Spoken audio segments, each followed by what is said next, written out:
sommes en mai 2036, dans le Pacifique Sud, sur l'île de Teveiroa. La chaîne de télé R27 a commandé pour la première fois un programme de télé-réalité de survie à la société de production Zigzag Entertainment. Ils leur ont demandé de trouver des candidats qui sortent de l'ordinaire. Ils ont recruté quelques personnes ayant déjà été en hôpital psychiatrique et d'autres personnes au profil plus ordinaire. L'animateur qui présente l'émission s'appelle Kara Derek. Il a 49 ans, il est originaire de Nouvelle-Papouasie, mais il a vécu presque toute sa vie en France. Ils sont 20 à prendre le départ, ils sont parachutés au-dessus de l'île de Teveiroa. Tous tombent vers cette magnifique île, les couleurs vues du ciel sont sublimes. Jean-Luc, un des candidats, n'arrive pas à ouvrir son parachute. Il tente en vain de l'ouvrir, il tombe à 200 km/h vers la mer. Impuissant, il crie et tombe vers la mer irrémédiablement. La production décide alors de ne pas divulguer cet événement. S'ils en parlaient publiquement, ils devraient arrêter le programme et 3 millions d'euros ont été investis. Alors ils ont l'idée de retirer toutes les mentions de ce candidat dans leur programme. Étant donné qu'ils ont demandé à tous les candidats de ne pas parler à leurs proches du programme, en effet, un des proches de chaque candidat vont les rejoindre par surprise au 7e jour de l'aventure, créant un effet de double surprise. Donc ce candidat ne devrait pas avoir dit à ses proches où il se trouve. Et logiquement, il devrait être porté disparu, mais disparu du côté de la France et pas recherché dans le Pacifique Sud. Pour la production, c'est un pari risqué, voire même audacieux, mais la survie du programme en dépend. Étant donné que c'est la première saison, ils ont décidé de ne pas prendre d'assurance production pour ce programme, le temps de voir si ça marchait au niveau de l'audience.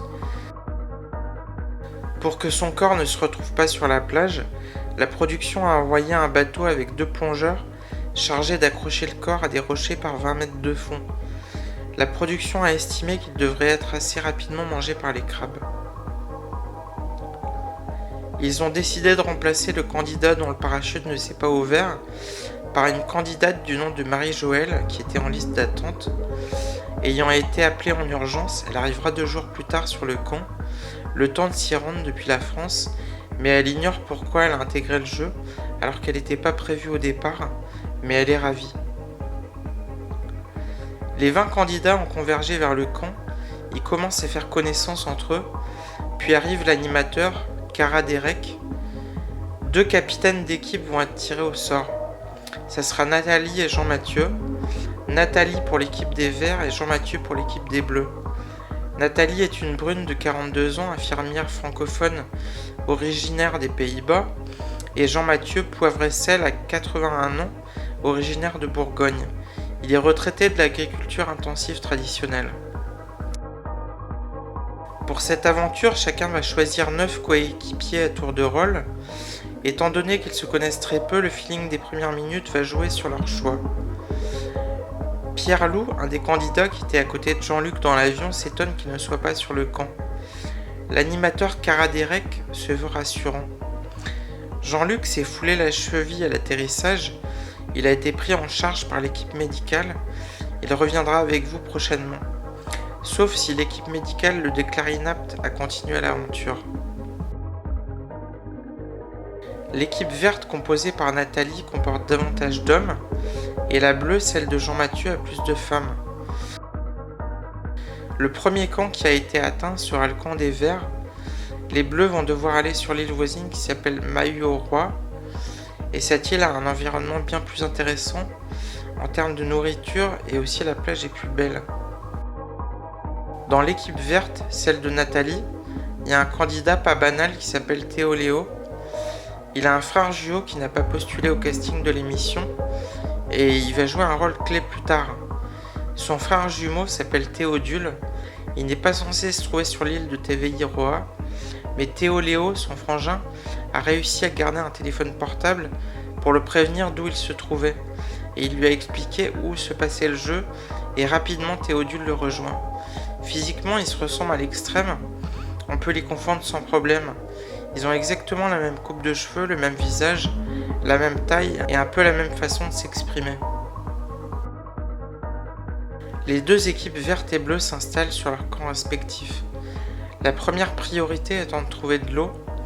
Les deux équipes trouvent de l'eau assez rapidement, puis l'équipe verte tente de faire du feu sans succès, tandis que l'équipe bleue arrive à faire le feu en moins d'1 heure, surtout grâce à Jean Mathieu. Chaque équipe a reçu 5 kg de riz. L'équipe verte ne pourra pas manger ce soir, tandis que l'équipe bleue mangera une platée de riz et bénéficiera de la lumière du feu pour cette première nuit passée sur l'île. Jean Mathieu est aux anges, il se voit déjà en finale. La première nuit a été éprouvante, il a commencé à pleuvoir très fort à 23 h et la pluie ne s'est arrêtée qu'à 2 h du matin. Les deux équipes n'ayant pas encore construit leur cabane, ils ont été arrosés, nulle part où s'abriter. Ensuite, tout mouillé, certains ont réussi à dormir un peu jusqu'au matin. Ils arrivent à la première épreuve de confort un peu fatigués. Cara Derek les accueille avec le sourire de l'animateur. Tous sont ravis de participer à la première épreuve du jeu. Les deux équipes vont s'affronter pour gagner un kit de pêche, se composant d'un filet, d'un fusil à harpon, de palmes, de tuba et de masques. Les deux équipes se donnent à fond sur le parcours, mais à la fin, l'équipe bleue l'emporte de peu. Jean Mathieu est ravi, il se voit déjà en finale. L'équipe bleue va pouvoir pêcher du poisson et tous repartent sur leur camp respectif.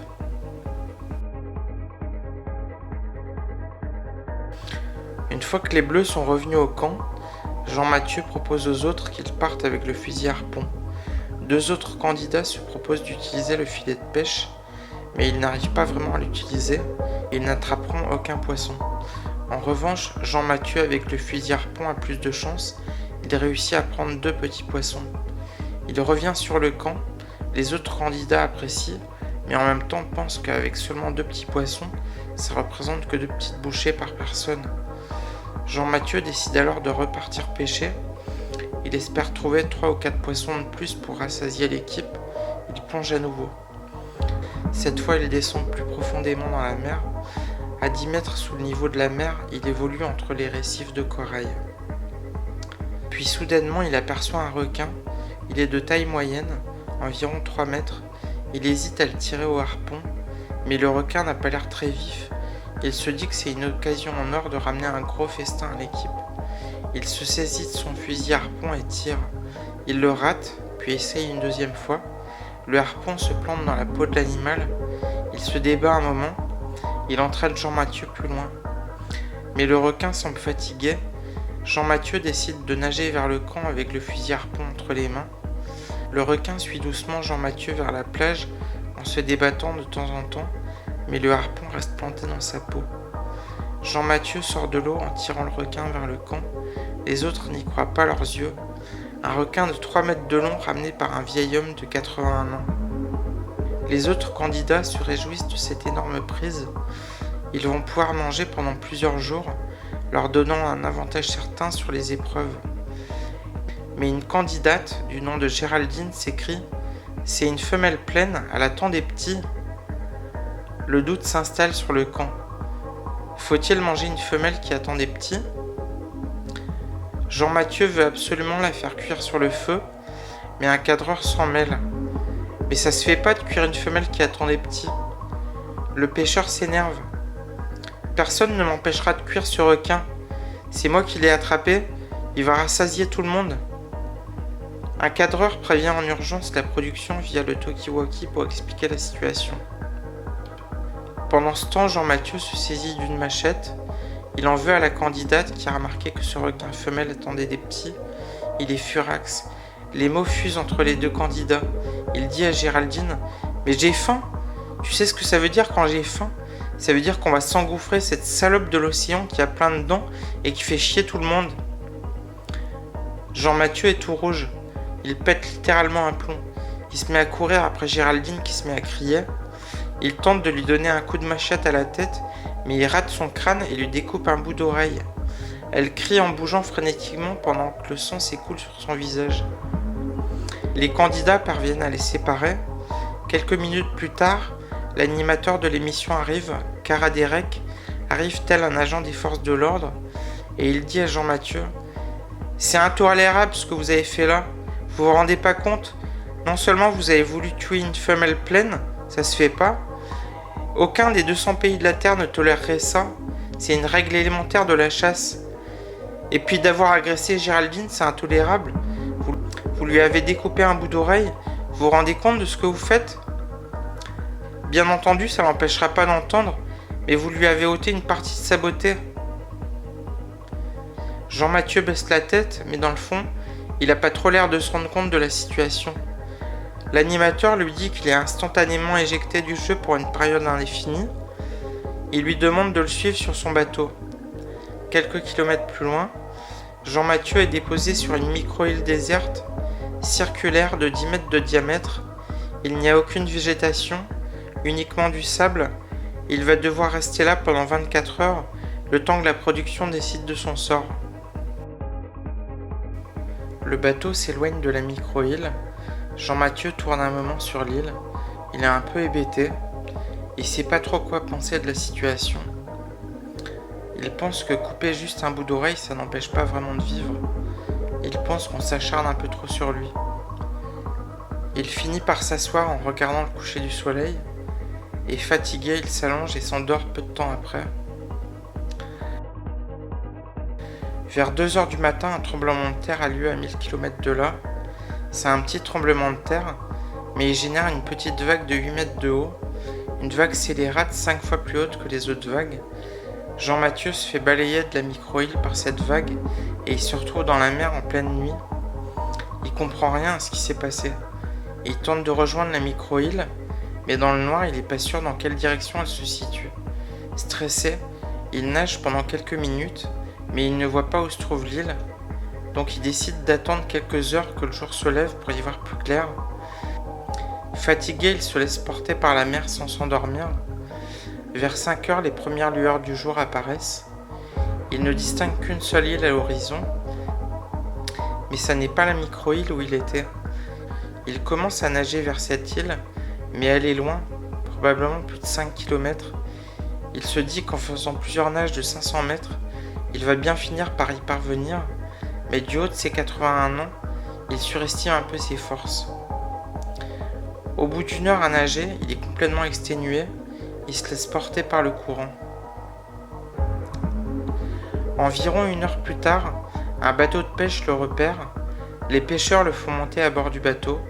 Jean-Mathieu tente d'expliquer ce qui s'est passé, mais les pêcheurs ne parlent pas anglais, ils ne parlent que le TV. Ils écourtent leur session de pêche pour le ramener au port. Un des pêcheurs appelle sa femme pour venir le chercher au port. Elle parle anglais. Jean-Mathieu se retrouve alors dans une maison près du port. Il est épuisé et la femme propose qu'il s'allonge sur un lit. Il dort quelques heures et se réveille. La femme lui sert à manger. Elle lui demande pourquoi il a été retrouvé flottant dans la mer. Jean-Mathieu lui explique qu'il a été balayé par une grosse vague alors qu'il dormait sur une micro-île et que ça serait jamais arrivé si la production ne l'avait pas placé là. La femme lui dit que c'est cruel ce qu'ils ont fait, surtout vu son âge. Elle lui sert un dessert et lui demande s'il veut un verre de rhum. Jean-Mathieu boit son verre de rhum et rumine sur ce foutu requin. Mais pourquoi elle était pleine, bordel de bordel? Si elle était vide, on l'aurait bouffé sans problème, grillé au feu de bois. La femme lui sert un autre verre de rhum. Il est de plus en plus énervé, puis un troisième verre de rhum. Lui vient alors une idée en tête. De là où il est, il voit une machette dans la cuisine. Il voit rouge, il n'arrive pas à se dire que tout est bleu. Il attend que la femme se rende aux toilettes, et il s'empare de la machette et il se précipite en dehors de la maison. Il cache la machette sur sa jambe gauche, la pointe de la lame dans sa chaussette et le manche en dessous de son pantalon. Du coup, il marche en boitant un peu. Il arpente les rues du village et remonte vers une petite colline. Il croise 2 policiers à pied qui s'étonnent non pas de sa présence sur l'île, mais plutôt du fait qu'il boite. Il lui demande s'il a eu un accident. Alors Jean-Mathieu répond que ça n'est rien, qu'il a eu la polio quand il était jeune et que ça sert à rien de s'inquiéter. Les policiers le laissent repartir. Il continue son chemin vers un hôtel qui se situe en haut du village. Arrivé à la réception, il demande le numéro de chambre d'un certain François. mais il dit ne pas se rappeler de son nom de famille. Le réceptionniste lui dit qu'il y a bien un François à la chambre 413. Il lui demande si son nom de famille c'est bien André. Jean-Mathieu lui dit « Oui, c'est ça ». En réalité, il ne connaît pas son nom de famille. Il monte au 4e étage. Il frappe à la porte 413, mais rapidement il se cache à l'angle du couloir. Il voit un homme sortir. C'est bien lui. L'homme ne comprend pas. Il n'y a personne à la porte, puis il referme la porte, mais sans la fermer à la clé. Jean-Mathieu sort la machette de sous son pantalon. Il court vers la porte de la chambre 413. Il ouvre la porte et se jette sur l'homme sur le lit et lui assène des dizaines de coups de machette. Le sang gicle sur les murs. L'homme a tellement été pris de court qu'il n'a pas crié. Au bout d'un moment, Jean-Mathieu se calme. L'homme a l'air mort, il ne respire plus. Alors il court en dehors de la chambre, s'enfuit de l'hôtel en courant, il est plein de sang. Le réceptionniste l'a vu ressortir. Jean-Mathieu court à l'opposé du village vers le haut de la colline. Il croise une femme qui est effrayée de le voir plein de sang. Elle appelle la police. Environ 10 minutes plus tard, s'étant réfugié sous un rocher, Jean-Mathieu se laisse appréhender par 2 policiers, les mêmes qu'il avait vus quelque temps plus tôt. Il lui demande pourquoi il est plein de sang. Jean-Mathieu répond que c'est parce qu'il a abattu un requin. Un putain de requin de 3 mètres. Au même moment, sur la radio, un policier reçoit le message suivant. Un individu est recherché. Un homicide vient d'avoir lieu à l'hôtel Bayview Resort. Les policiers lui passent les menottes et l'embarquent dans leur 4x4 et se rendent à l'hôtel. En arrivant, l'animateur du jeu, Cara Derek, est là. Il leur dit qu'un membre de leur équipe de production vient de se faire tuer dans la chambre 413. Il s'agit de François André, un cadreur du jeu TVI Roi Island. En voyant Jean-Mathieu plein de sang, Cara Derek comprend ce qui s'est passé. C'est François André qui était en train de filmer au moment où Jean-Mathieu a ramené le requin. C'est lui qui a prévenu la production que le requin était un requin femelle et qu'elle était pleine. Jean-Mathieu, menotté, se met à gueuler. « Qui m'a pris mon requin ? Qui a osé prendre mon requin ? Mon putain de requin, reprendre ses volets !» Cara Derek est atterré. Les policiers embarquent Jean-Mathieu au poste. Après enquête, il sera jugé coupable. En revanche, en raison de son état mental, il va être jugé irresponsable. Il se dirige pas vers une prison, mais vers un hôpital psychiatrique. L'île ne disposant pas d'une telle institution, il sera envoyé à Melbourne en Australie. C'est vers là-bas que l'île de Tavehiroa envoie les cas qu'elle ne peut pas traiter. Les candidats du jeu ignorent totalement ce qui s'est passé durant l'absence de Jean-Mathieu. La vie continue sur le camp. Ils pensent le voir revenir d'ici peu de temps. Dans le prochain épisode, dans l'épisode 2, l'équipe des Verts et des Bleus va se battre pour l'épreuve d'immunité. Rendez-vous dans l'épisode 2.